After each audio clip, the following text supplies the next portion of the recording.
Okay. Hi. Hello, everybody. I paused for effect to make sure we're working here, so sorry if that was a little strange. But welcome, everyone. I'm Amanda Farina. I work in business development here at Prevalent. I'm your host today for our exciting webinar with the one and only Dave Shackleford, owner and principal consultant of Voodoo Security. He is a hot celeb here in the security world. We're very excited to have him. And as we already discussed off camera, what a bookshelf. It's just enticing to the eye. So we're so glad he's on camera. We also have our very own Scott Lang, which has the world behind him and on his shoulders because he's so important here at Prevalent. He's the VP of Product Marketing, and he'll be discussing some interesting stuff about us towards the end of the session. But we're going to be talking about getting serious about third-party risk and what that really means. And I'm, for one, very excited. It's a hot topic. We all want to know what it's all about. So a couple of key items to go over. This is being recorded. It'll come in your inbox tomorrow, but if you're lucky, you'll probably get something from myself since you registered or you're attending live in your inbox today. We want you to participate as well. So there's a Q&A at the bottom. Please utilize it. There's a chat as well, but Q&A makes it a little bit more easier to go through all those questions that we most likely will go to towards the end. We usually save a little bit of a pocket for that, so stay tuned. I believe that's it for me. I think we have everything. You guys are all muted, so we can't hear you, but again, please participate, and I'm going to give it over to Dave. Dave, welcome. Thanks for joining us. Take it away.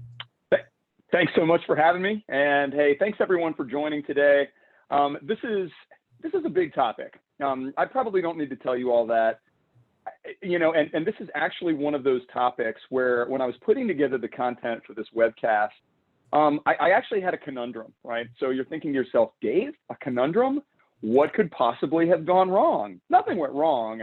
The challenge I had was I had too much stuff to talk about, truthfully. I had so much that I wanted to say on this topic that I said, well, I'm just going to shove it all in here and let the cards fall where they may. So you guys are probably going to notice that I have squished way too many things across these slides, but that's here for you. So, I'll do my best to crank out all this stuff and talk about it. But because this is such a big and important topic, I really want to get us through and kind of talk about what the heck is going on out there in the world. And I think what we've seen over the course of about the past 15 years. And it is interesting looking back that long, saying, okay, wait a minute. When did we start really noticing that we had challenges with our third parties? Well, the true answer to that is forever. I mean, we've been connecting to other organizations for many years. We've had software in our environments that comes from some other organization for many, many years, hardware from other organizations.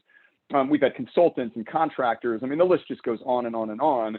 But increasingly, since roughly about the mid-2000s, we're more interconnected and more deeply embedded across this landscape of third parties than we used to be.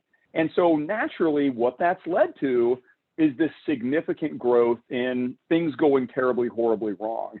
And not to take us down this road of a history lesson. I don't think anybody necessarily needs that. There's plenty of great information out online, if you feel like going and digging into this. But I mean, at the beginning of the 2000s era, the attacks weren't what they are, right? So, I mean, basically any attacks that were going on were sort of opportunistic. Most of them were just people out there kind of joyriding on the internet, causing trouble. But it really wasn't focused on access to data or theft of data in a lot of these cases. And that took a significant turn, roughly around the mid-2000s. And the attackers that realized, hey, we've got a vested interest in trying to get access to people's stuff here and maybe maintain access within these environments, try to gain access to data. Well, we can use a lot of different mechanisms to accomplish that. It isn't just coming in through the front door, which might be your internet DMZ or something. We started realizing, hey, wait a minute, we have all these other avenues coming in. We have supply chain vendors, we have lots of different software packages, and the attackers started going there as well as attacking us, as sort of at that front door, as I always call it. So, a while back, we realized this is a big issue and it's only getting bigger. And here we are today in 2021, and I think it's just absolutely blown up on us. So let's just take a look at this and say, all right, what does that represent to us? My friends, it's all risk. This is all about risk. It's all about expanding risk profiles. And because the attackers are focusing on this, we have to expand the scope of our assessment. Supply chain security, and I call this supply chain, but I want that term to be a little bit more sort of open-ended, because it's not just supply chain, like we're buying things from other organizations. I mean, today that could include cloud service providers, it could include other service brokers, it could include traditional off-the-shelf software, again, hardware, anything you can imagine, but it also could be just connected vendors or connected services coming into our environment to perform maintenance or for particular types of collaboration. So there's just so many ways that we could couch that term. I think it's gotten broader progressively over the past few years, and it's going to continue to grow. I think we still don't know the full spectrum of what that might entail, only to say, hey, look, that is now part of our surface area. We have to look at things that way. We are no longer, and truthfully, we haven't been for a long time, these sort of closed off little enclaves of stuff, right? I mean, I think we used to like pretending that was the case. This is my data center, it is my castle, and that's why we had all those frankly, kind of, pedantic castle analogies that were thrown around for, security presentations. You've all seen them. Come on now, there's the moat and the walls. Okay, look, that's not us, right? We just haven't had that going on for so long. There's so much out there. There's software compromise. There's credential theft. There's, other organizations being compromised and surfing on in. So we've got to start thinking through this. And there's so many examples that I really, I kind of struggle. Said, what am I going to use as examples here? Because I could have a whole presentation on nothing but the examples. But why? Because you could go find plenty of your own. So I sort of cherry picked some, and not to name names, but I mean, we've seen some big retail breaches over the past decade. And what we started realizing, especially there was kind of this moment in time where a lot of these breaches were, it seemed like they were almost wholly oriented towards things like credit card data. And that made sense, I think. A decade ago, that made sense. The attackers were realizing, oh my gosh, I can go get these credit card numbers or, credit card information, and I can go sell that in, some sort of black market. Well, that is still going on very much today. But of course, today we also know it's gone more into other types of sensitive data. And there's a lot of other value to be had in the attacker community for different data types. But gosh, there was a moment where it just seemed like credit card breach after credit card breach after credit card breach was occurring. And in this first case, this was a dedicated vendor that was providing like air conditioning and heating services for these retail establishments. They were breached, surfed right on in, gained access. The second one, again, we saw, stolen credentials from a third party that allowed access into this retailer environment, and millions of credit cards were stolen. So that happened a while back, and I think that raised the profile for us. Those were some of the first cases where we realized we have a problem here. We have such interconnectedness across third parties and vendors that we probably need to take stock of what that means to us and really reevaluate what could happen if one of those vendors or those third parties are breached. Now, this was a big one. I mean, this is, 2015, which, today, feels like ancient history, but it's not. It's only 6 years ago. And we should not forget this one because of just how far-reaching it was. The U.S. Office of Personnel Management, or OPM, had a huge breach, again, tied to theft of credentials from a third-party vendor that they were working with.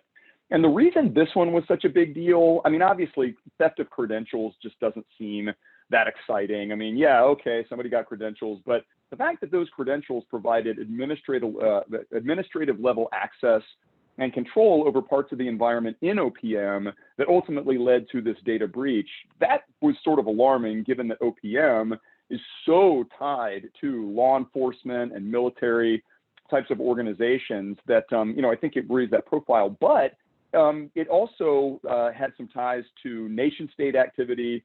And that, of course, made everybody stand up and really take notice. But I actually got one of the notifications from this one because I had gone through some federal level background checks to do work with military organizations and law enforcement as a consultant. So when this one came in, and actually when I heard about it, I knew it was inevitable that, we're all going to be getting these notifications. But I mean, I don't know about you, but, things like background checks conducted by U.S. federal agencies, that's a lot of sensitive data that I just don't want getting out there.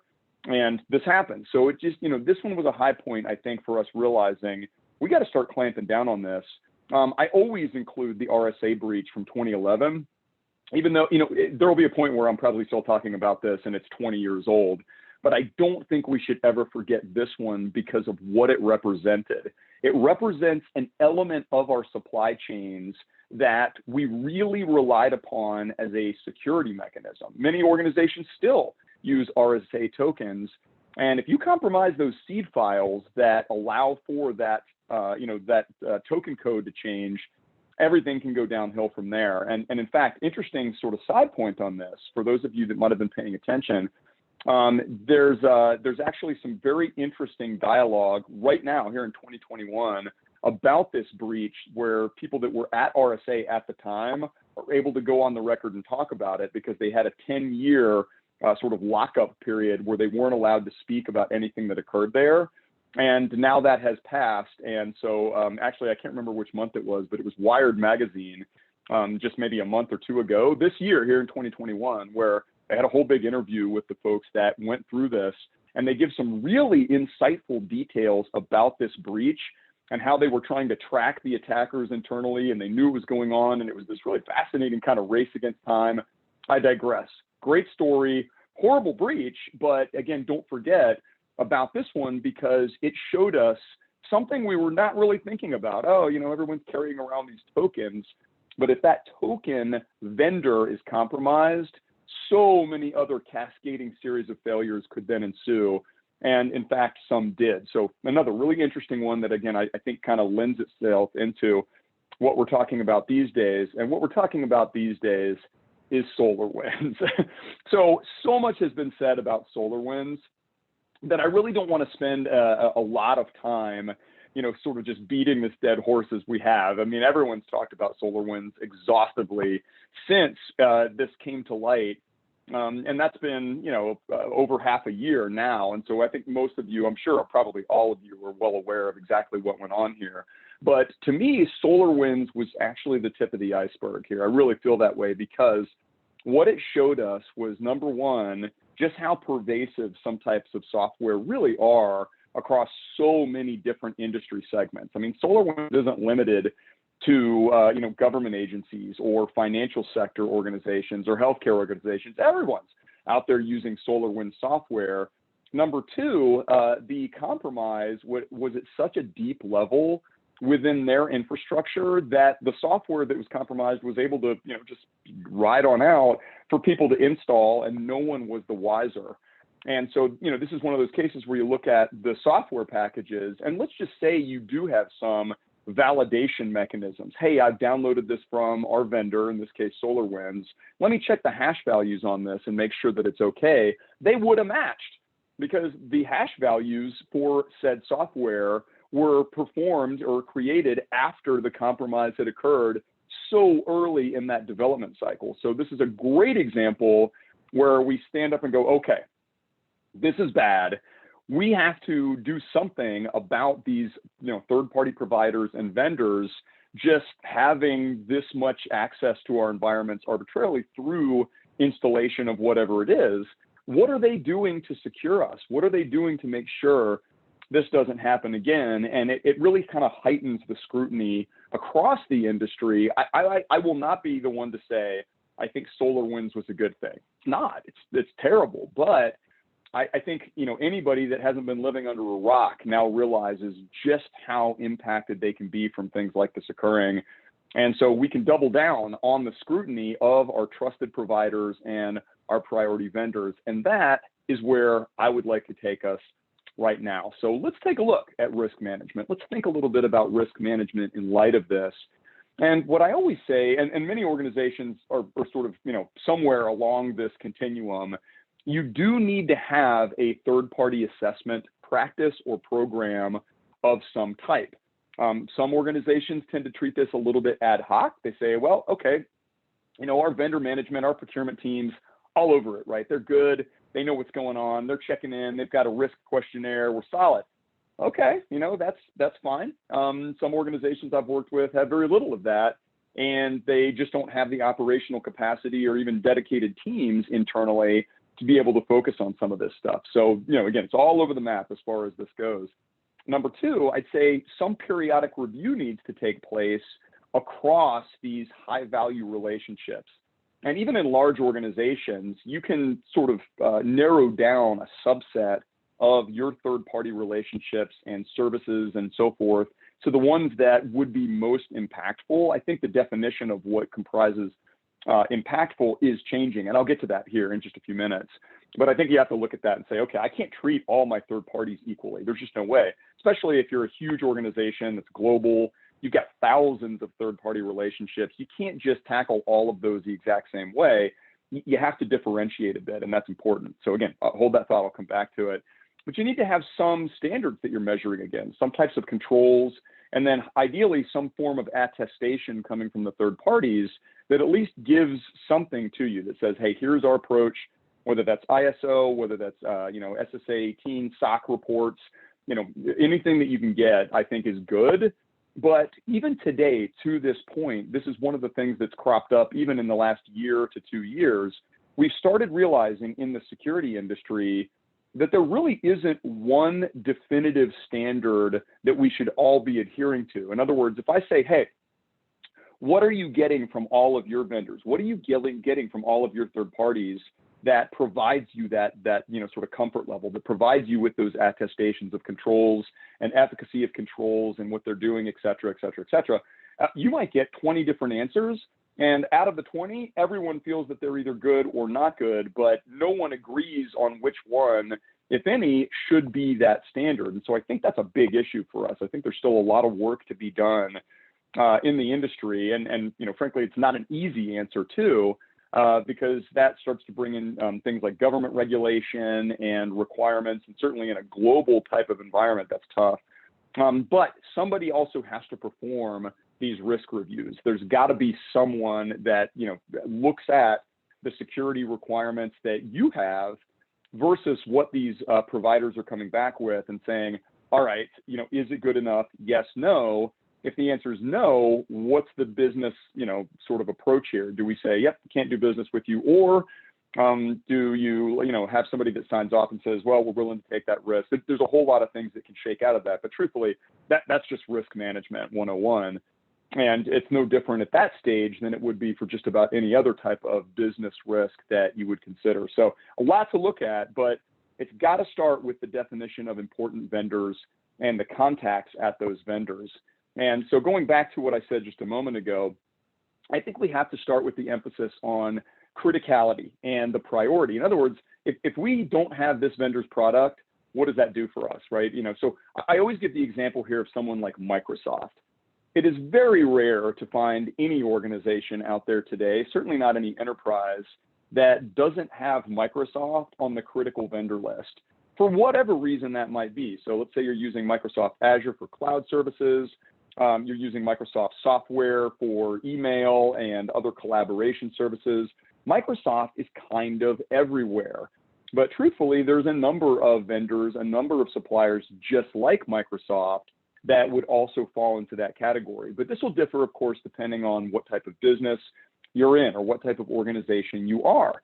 So for some organizations, a cloud service like Salesforce would be at the top level of that criticality. For others, doesn't really matter. We don't really use Salesforce or any services like that because it's just not what we do. So this will always differ, but I think you have to have that list as a starting point, and there needs to be some contact associated with those vendors, with those third parties that we can coordinate with on a regular basis, certainly at the beginning of the relationship, but then in an ongoing way.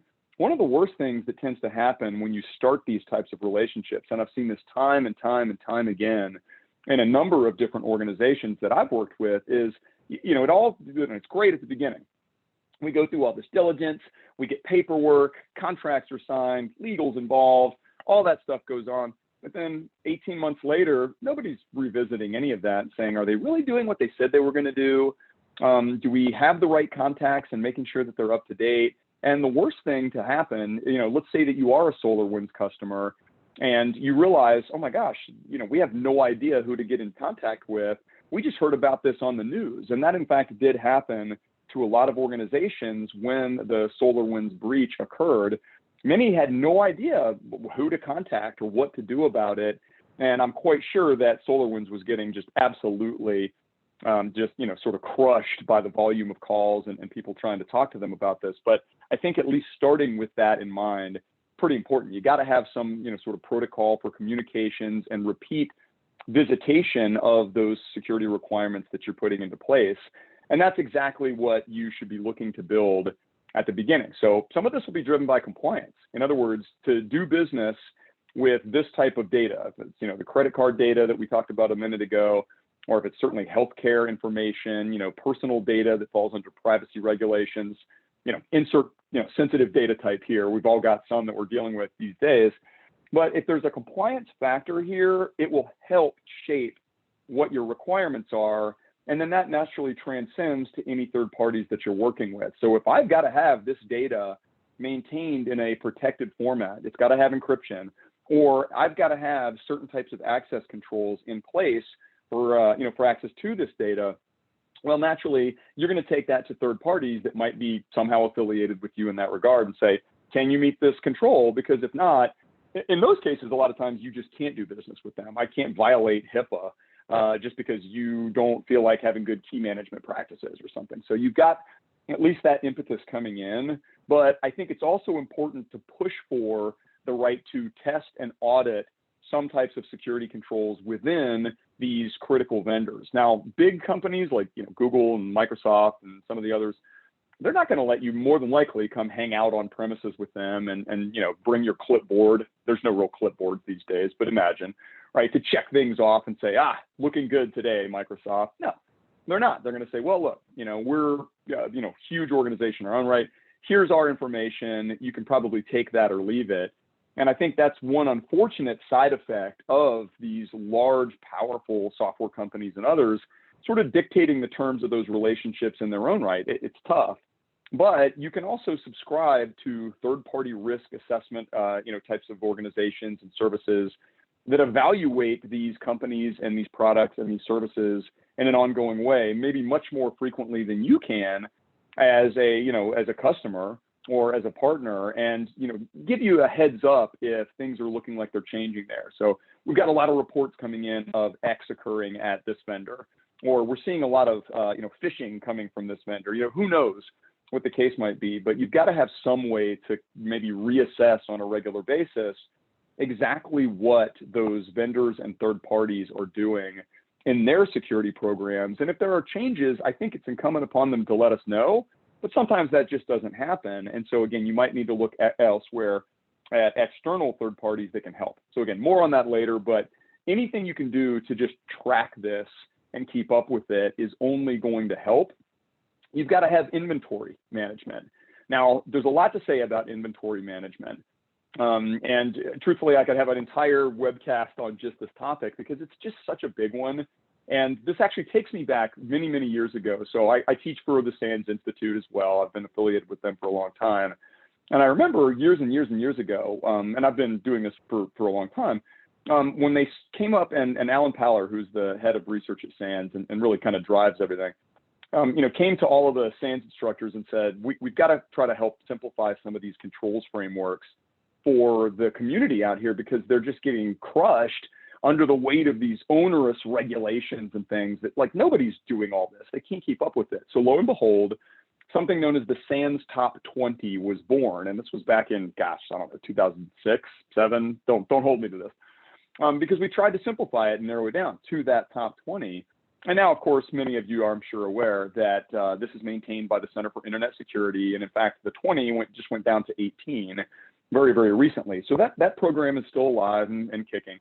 But the reason I mention it is because one of the very few things in my entire career where I've ever found a bunch of security nerds agreeing is on the fact that you need to know what you have running in your environment. And so right at the top of the list of those critical controls, nobody disagreed with critical controls numbers 1 and 2, which was know what you're running and know what's running on those systems. Still there today. So yes, you need some type of inventory management. And in particular today, where we're starting to realize, oh my gosh, we have so much software. We have so many different platforms. We have so many vendors just lurking in the dark corners of our data centers and cloud data centers by proxy as well. We need to know what this is about. The problem, it's hard. So, okay, I won't spend any more time on this. I think most of us probably get it today. There needs to be some emphasis on finding what we have and trying to keep up with that progressively over time, whether it's scanners, whether it's host-based agents, whether it's, kind of, heavyweight CMDBs, configuration management databases. I still run into many a spreadsheet out there, which, I know for some organizations that's horrifying. For others, it's working just great. Whatever, try to find your stuff and keep up with it, because then at least if there is a breach out in the universe with one of these software manufacturers, you can answer that question. Are we running that anywhere? Do we have that installed anywhere? Well, shadow IT being the problem that it is, sometimes even the best intentioned efforts in this regard go astray. You miss stuff. Things are out there that you don't know about. Do your best, right? That's my philosophy. Now, I also think that there is a governance conversation to be had here. There has to be, because you can't do this in a vacuum. It's not just IT ops. It's not just security. It's not just risk. It's not just compliance. We've got to have business unit stakeholders involved, because they're the ones driving whatever it is that they're needing to accomplish the goals of the business in the first place. And sometimes I've found many cases, especially in big distributed organizations, where let's say that business units might have some degree of autonomy. They can kind of go do some of the things that they want to do without always having to come back to sort of the central chain of command and so forth. They can kind of do stuff. Well, if we're not talking and we're not collaborating and we're not at least communicating about what they're doing and how they're doing it and when they're doing it, there's a very strong likelihood that we're going to miss out on some of the stuff that is running in our environment. So we do need that governance in place. It needs to be driven from executives, and it needs to accommodate every one of the things that you see listed here. So again, business unit management to some degree. We need our legal and human resources teams involved. Certainly human resources comes into play when we're dealing with our own sensitive data in the organization, whether that's healthcare information or other personal or sensitive data about our employees or our contractors. But they usually have some tie into this as well.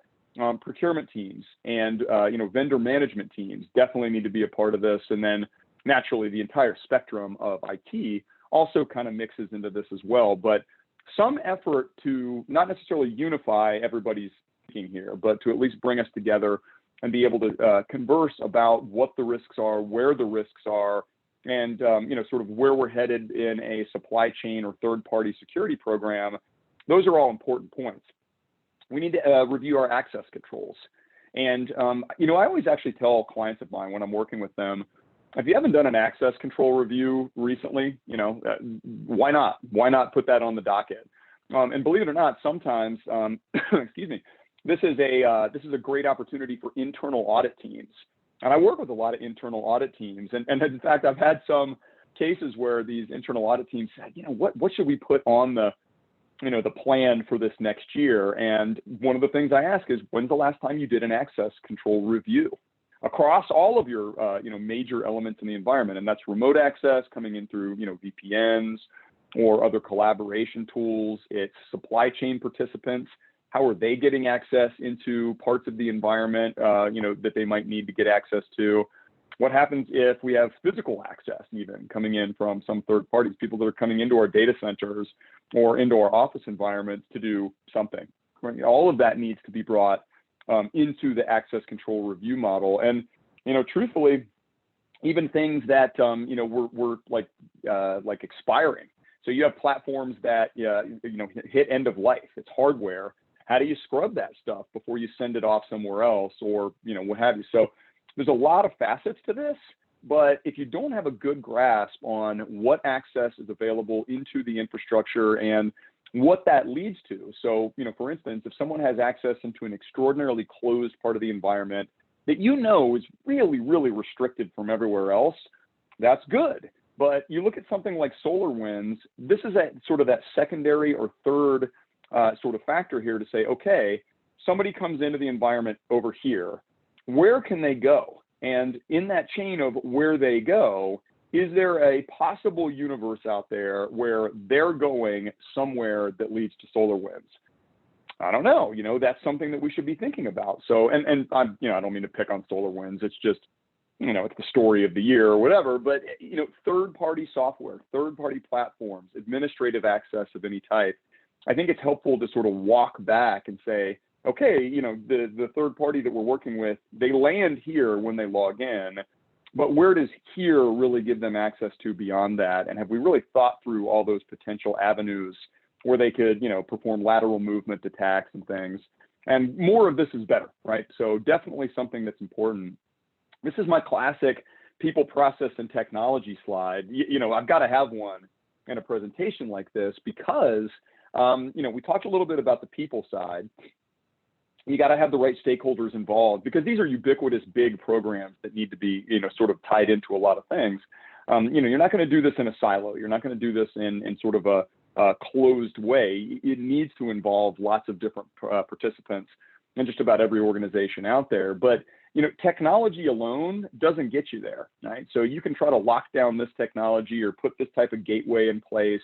Woohoo, everybody's got multi-factor. These are all great things, by the way, but there needs to be a process around this. So, number one, what's the process for making sure we maintain all of this technology?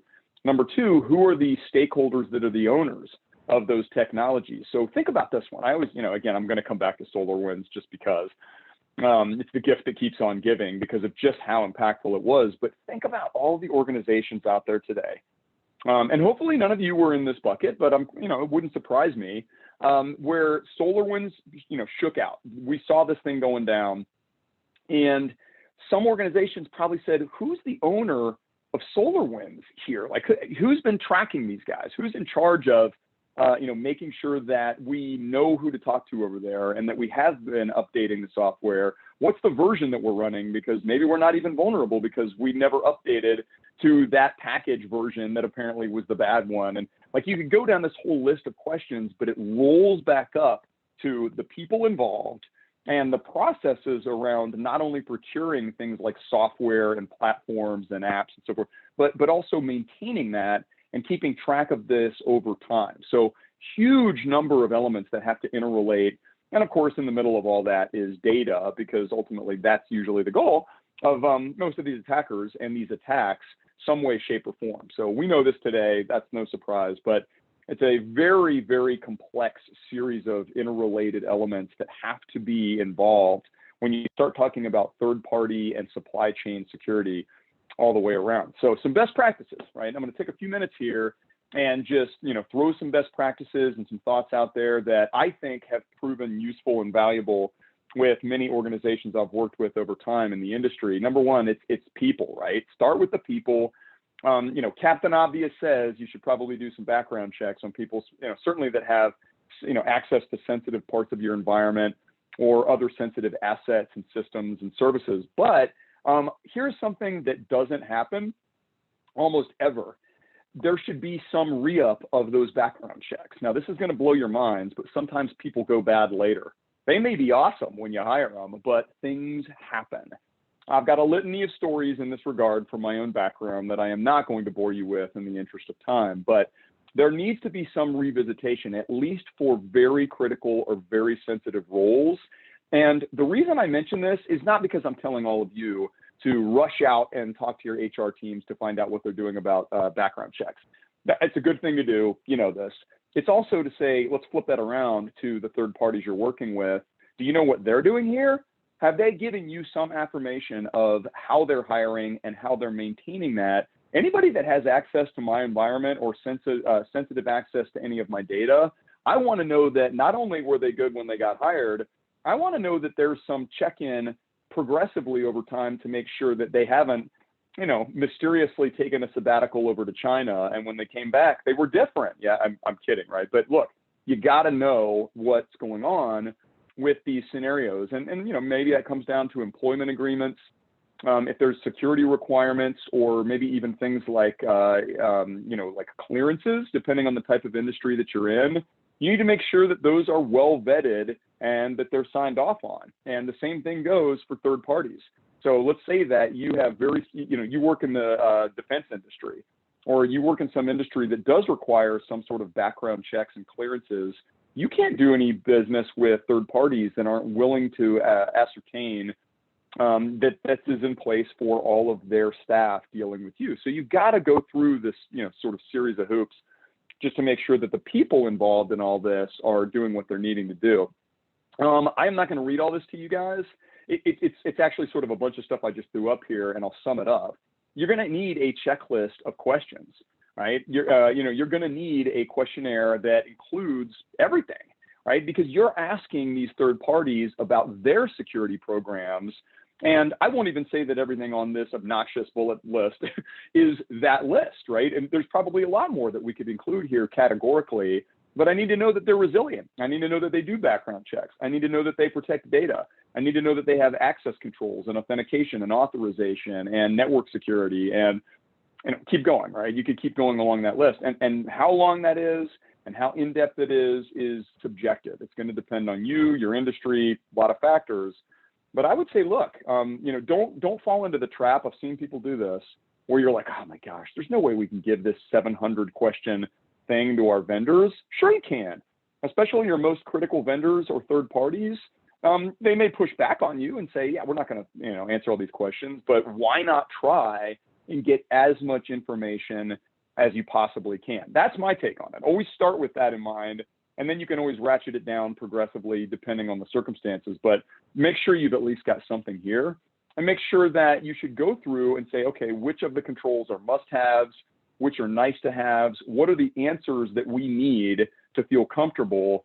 This is risk management again. So this is about having that process for supply chain review and third-party review, and that needs to be collaborative. Quite frankly, it's not common to have your procurement teams or your vendor management teams really, as security experts.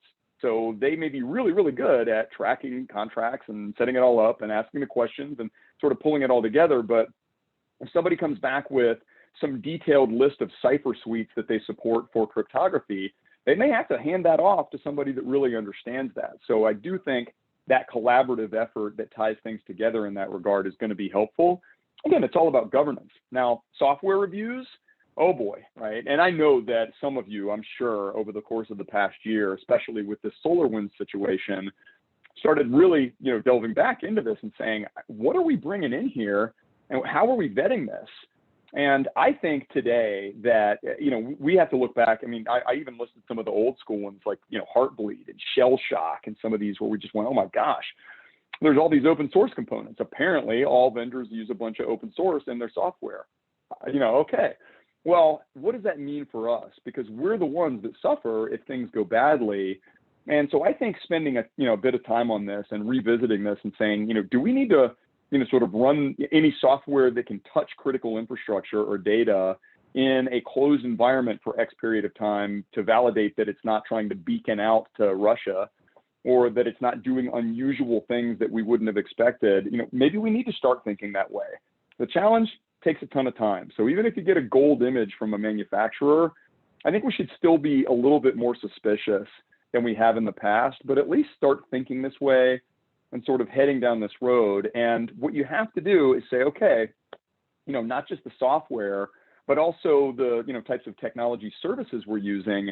Maybe we really need to rank those, right? In other words, if something goes down with, Microsoft Exchange, that's an urgent action priority. Whereas if something goes down with Adobe PDF Reader, okay, it's going to be annoying, but it's a low priority, right? We're not going to stress out about that, if it breaks. Now if it's compromised and it's across like all of our systems, that's probably an urgent action too. But you get the idea. You have to have these differentiated, sort of degrees or levels of sensitivity, priority, and actionability with regard to all the technologies that we're using. You also need to think about the privileges involved.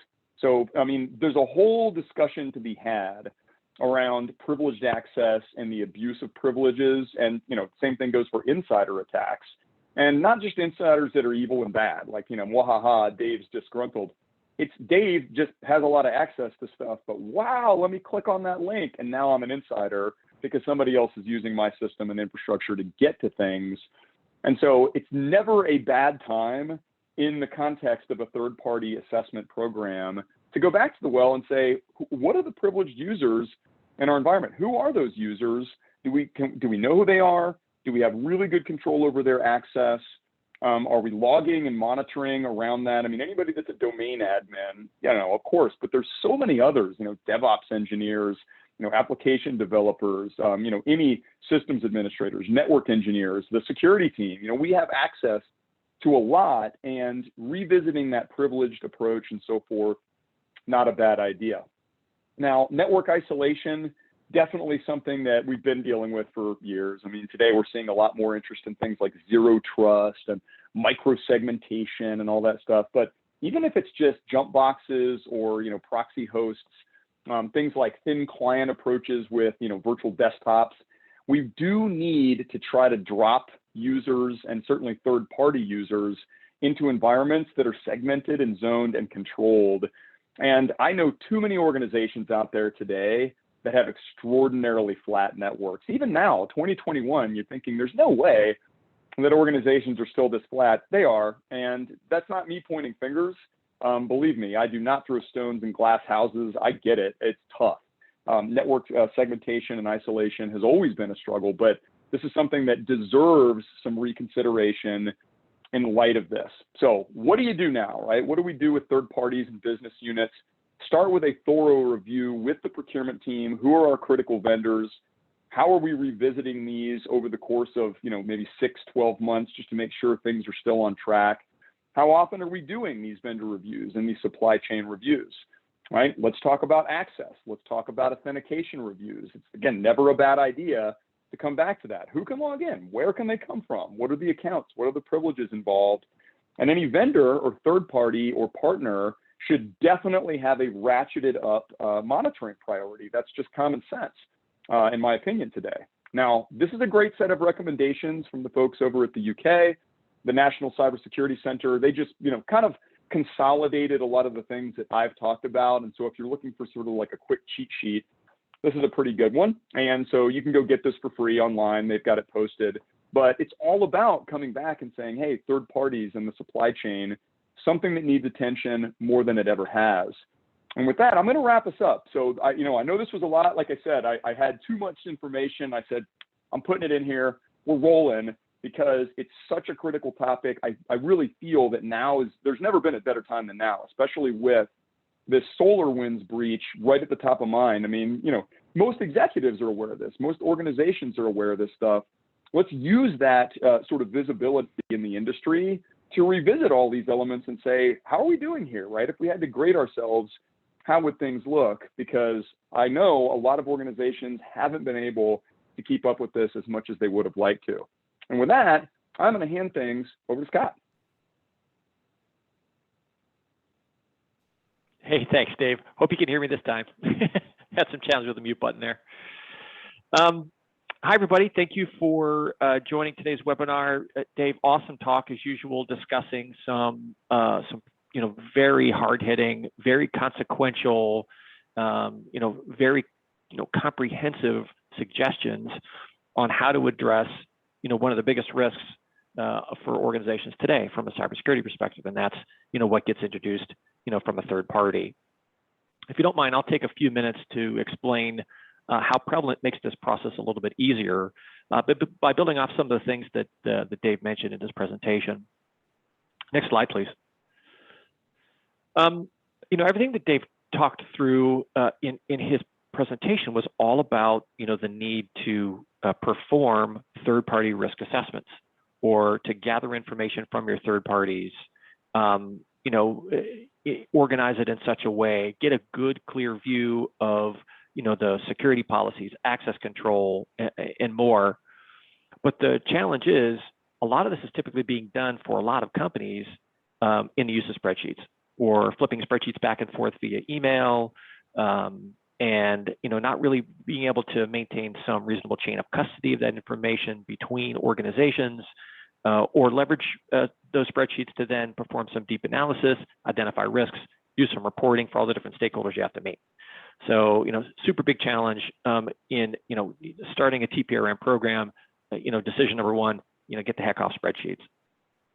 Second big challenge we see happening amongst organizations as they start down this path of a more disciplined or programmatic approach to third-party risk management is outdated info.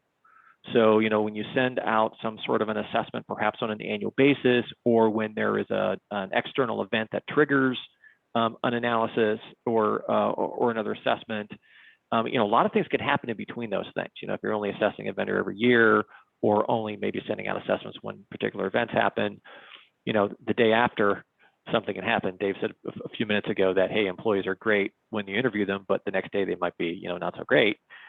Same thing with vendors. They might get breached. They might have some sort of a financial problem, and they might have their own supply chain failure that in their third party, which is your fourth or nth party. So outdated info typically is a huge concern among customers.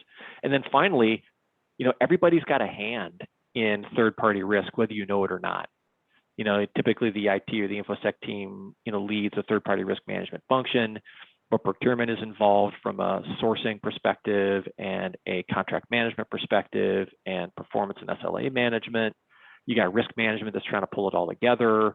Maybe you got some vendor managers. You've got audit compliance teams that have their particular requirements to address from a third party risk management compliance perspective. So you get all these different teams involved. Not anyone's really getting their needs met.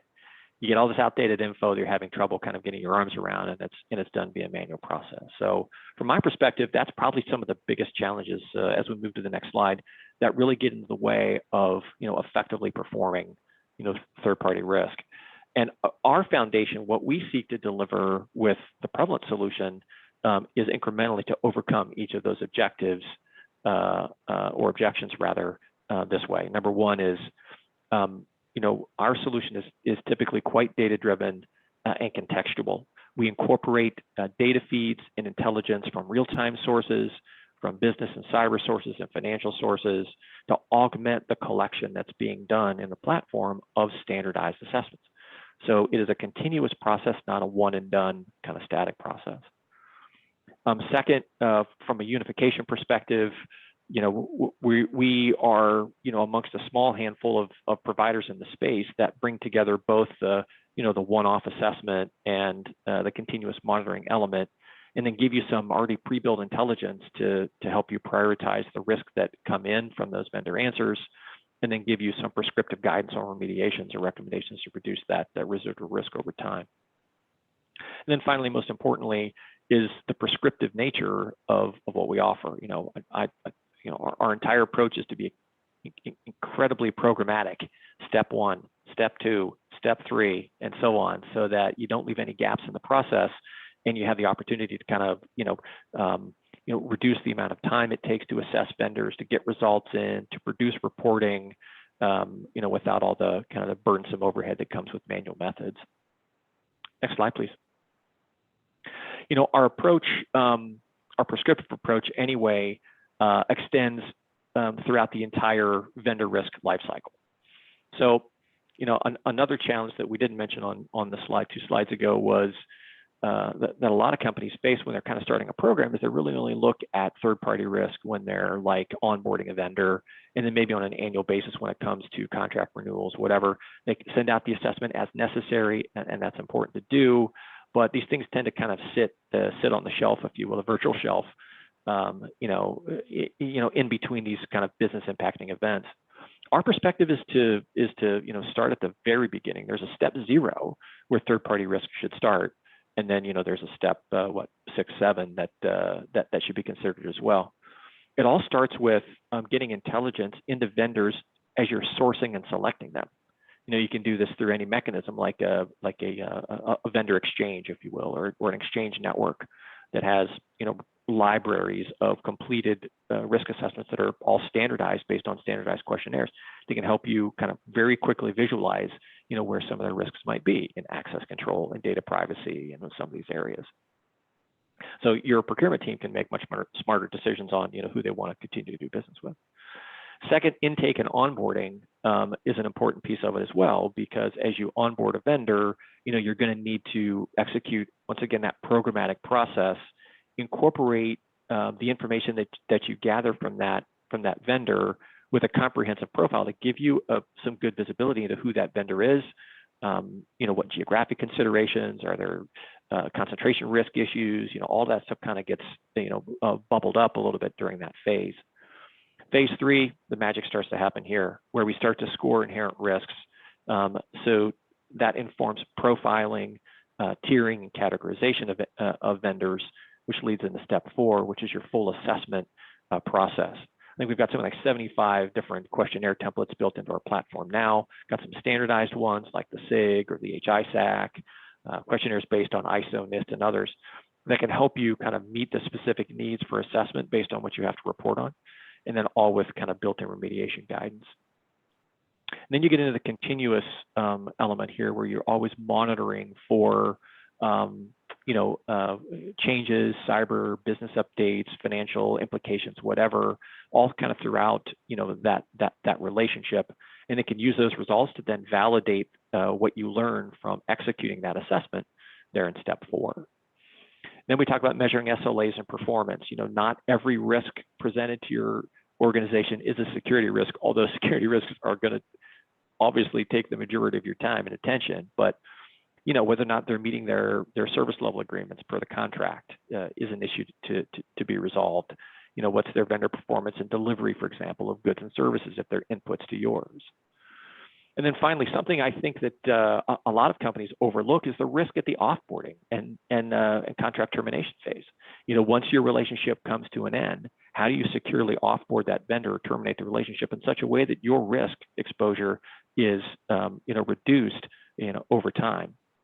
You might recall last year, Morgan Stanley was fined, I think, $60 million for improper decommissioning of servers that was executed by a third party. Now, that I think the final judgment was just announced, I think maybe yesterday or the day before, but that's a great offboarding use case. You're starting to decommission and terminate the usage of certain assets. There's a certain checklist and process you've got to follow throughout that area that third party just didn't address. So that triggered a problem, and it triggered a very expensive problem for Morgan Stanley now to deal with. And our delivery is multifaceted. We are anchored on a best practices approach where we can help to do this for you.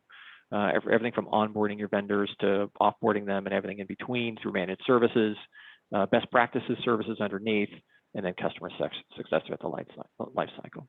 Next slide, please. You'll see benefits at every stage of that life cycle. I won't go through that in great detail here, but I think you can see that our approach helps different folks throughout the organization. One of the reasons customers choose Prevalent is that procurement teams can use us, IT security teams can use us, risk, vendor management, legal, compliance, auditors, whatever, they can use us as well. We're a true enterprise system that a lot of different people can utilize if you're searching for a solution that helps you have a definitive set of data to make third-party risk management decisions. Next slide. And how we deliver this, we mentioned this already, but our global vendor intelligence network is a library of more than 10,000 completed and constantly updated vendor intelligence profiles. Our vendor risk assessment services can perform the collection and analysis of that information on your behalf if you're resource constrained. And then we've got our platform as well. We've got definitive ROI metrics that our customers repeatedly tell us that we've helped them save time, made the process faster, and a heck of a lot less painful. Next slide, please. Again, our outcomes for you are to help you get the data you need to make better decisions, to help you improve a team efficiency across your organization and knock down the natural silos that are born in a risk management environment. And then, be your partner to walk with you and guide you, through your journey of third-party risk. So again, that's all I wanted to share from my perspective. The whole point there is just to kind of tie to kind of what Dave said. All of those really important decisions that have to be made from a third-party risk perspective start getting serious.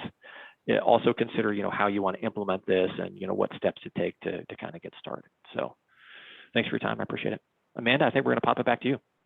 Yes, hi everyone. Thanks so much. I wanted to just submit a poll. I forgot to do it before. I apologize. So it came last second, but we would just love to hear from you guys if you're looking to augment or establish a third-party risk management program. Simple yes or no, or not sure will do. While I have this up, I have a couple of questions that came through, and I'm going to start with this one since Scott, you did just speak. And the question was, you did mention having real-time intelligence around vendors. Can you explain a bit how that works? Yeah, sure thing. So we have a solution that does continuous monitoring of vendor cyber information. So it's kind of an outside-in view of of a vendor's cyber posture. Patches, open ports, SSL problems. But basically anything from what can be gathered from an external scan, and then that's augmented with some research and intelligence that's done into dark web special access forums, credential dumps, and a couple of areas like that could portend a potential cyber violation targeting your vendor at some point in the future. And then we pump that into our risk register where all your assessment results sit, and they don't sit side by side, they sit together. So that you can validate, potentially, let's say the vendor had vendor answered that they have a very, sound password management policy in place when they answer their questionnaire. Well, if you can show that, well, it looks like some of your credentials are for sale out on the dark web and something doesn't jive here. So you can use that to validate and then kind of dive into some remediation work from there. Perfect. Thanks for that response. It looks like we have time for about one more question. So this will be for Dave. When you speak of prioritizing vendors, should your vendor priorities be based on whether they're critical to your business operations or based on what level of risk they provide to the business? That's a great question. And can you hear me? Can you guys hear me now? Yeah, I can hear you now. Mm-hmm. Okay. Sorry. Yeah. As we always are, desperately seeking the mute button. But it's a great question, and the answer is yes. Okay, that was my sarcastic answer because it's tough. It's a difficult answer actually because, truthfully, it can be all of those things. Because number one, think about the impact to the organization if a vendor has a problem. That problem can be a lot of things today. So let's say Microsoft, you're using Microsoft 365 for all of your collaboration, right? We have our email there, we have SharePoint there, we have storage for everyone. We have all these things. They have a massive denial of service or they just break. Well, now that's a problem. It doesn't mean that someone attacked them necessarily. Maybe they just had an outage or something else, but the impact would be unbelievably bad because it affects all of our employees or everyone. So I think that's one way to look at it. But I think also, you do look at it this other perspective of what does it have access to? It being maybe a software package. I think that's where the SolarWinds problem was. I mean, let's be honest. If SolarWinds broke in most environments, it wouldn't mean you couldn't sell widgets anymore or that you couldn't sell insurance or perform banking operations. Yeah, maybe you just don't have visibility into your network gear for a minute or what have you. But what does it have access to? And the answer is, oh my gosh, all of our critical infrastructure. So I think there are kind of numerous perspectives as to what those priorities should be. What's the impact if something happens with that vendor or that product or that service to the business operations? But then number two, if the vendor's compromised or if there's a definitive security challenge, what could that lead to subsequently? And so both of those do factor into that prioritization ranking for sure. Perfect. Well, thank you so much for that response. It looks like we're at the top of the hour, so we have all the time that we used. So thank you guys so much for joining. Dave, pleasure to have you. Scott, always great to see your face. And thank you all to join. Really do appreciate your questions and your participation and your attendance. So this will be in your inbox tomorrow or maybe sometime sooner today if you're lucky. And thanks so much. We hope to see you at the next one. Bye, everybody. Bye now. Take care.